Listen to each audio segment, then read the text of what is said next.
Hey you guys, today I'm going to show you how I apply the Daniel Sandler Watercolor Liquid Cheek Color. When you put a setting powder, even a tinted one, over top of this, you're not going to lose that. Absolutely a stunning, stunning product. Make sure you can see this. I use 3 drops of this and boom, liquid. But do you see this beautiful wash of color that I'm building right here on the apple of my cheek? Do you see that? This product can give you an amazingly natural wash of color on your cheeks, and it is 100% a watercolor product. Here, listen for a second. Can you hear how liquidy this product is? So, how do you apply something like this and get it still to go on evenly and beautifully?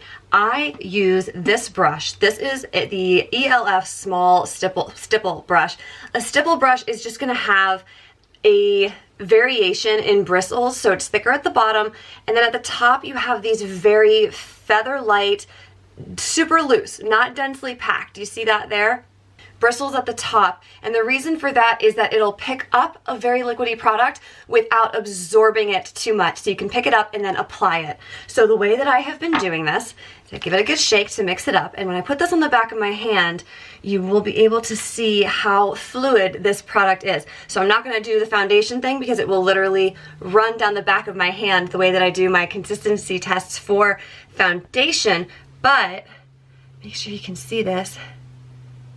I use 3 drops of this and boom, liquid, boom, boom. Like, did you see that? That is absolutely pure fluid. So the way that I do this is I take this and I'm gonna dip it in just a little bit on the back of my hand. And it doesn't really necessarily look like I picked up much, but now I'm gonna go in and I start by just sort of dabbing it on very, very lightly. I use that stippling action. And then you can kind of go back in, build it up, but do you see this beautiful wash of color that I'm building right here on the apple of my cheek? Do you see that? This is in shade Cherub, by the way. I was so loving this line from Daniel Sandler. The color range was really inclusive, you guys. So if you struggle to find blushes that show up on your skin tone, go and check out Daniel Sandler. But do you see how I just have this super natural wash of color? Whereas with powder blushes, I feel like sometimes you get like a stripe almost, or it just looks like it's on top of your skin as opposed to a part of your skin. I think that's the key phrase here. This blush looks like it's just part of my skin. So I'm gonna go back and get the rest here for the other side. So again, it's just a stipple.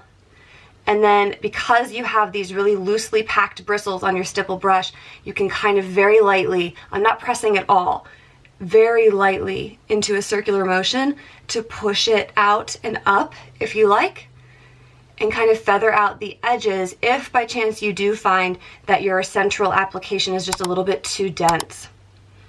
So that is the color that I achieve with 3 drops of this, and as you can see, there's still quite a little bit left on my hand there, not a ton.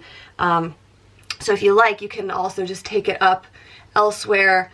I sometimes think it's nice to apply blush anywhere the sun would hit, the way that you do with bronzer, just perhaps not quite so heavily up on the forehead and the temples.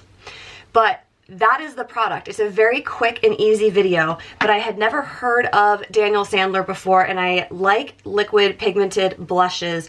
The only other video of one I have ever done is the NARS Orgasm Liquid Pigment Blush, and I still love that one, but this just has a much more natural look to it. And when I wear this, I'll set it and then usually just go in with a highlighter and kind of avoid bronzers altogether. So one thing I also wanted to show you, when you put a setting powder, even a tinted one, over top of this, you're not gonna lose that. So I'm gonna go in with the Beauty Blender Bounce Gemstone Setting Powders and a fluffy brush here. I reviewed these separately if you wanted to go check them out. But when I go in and set this in the shade Buff, the nice thing about these is they're not super matte powders. They have sort of like a soft blur, radiant finish to them. So it's actually just amping up the glow a little bit that I'm getting with that blush. But now my cheek is set and I still have my nice wash of color without it dampening that at all. It is absolutely a stunning, stunning product. I was so excited to film this one for you guys, and it's just a short, quick video tutorial. So I will link the Daniel Sandler liquid blush down below with the shade that I used it in, as well as the other makeup products that I had on my face during this video if you are interested. So thank you so much for watching. I appreciate your viewership, and I will see you guys in my next video. Bye-bye.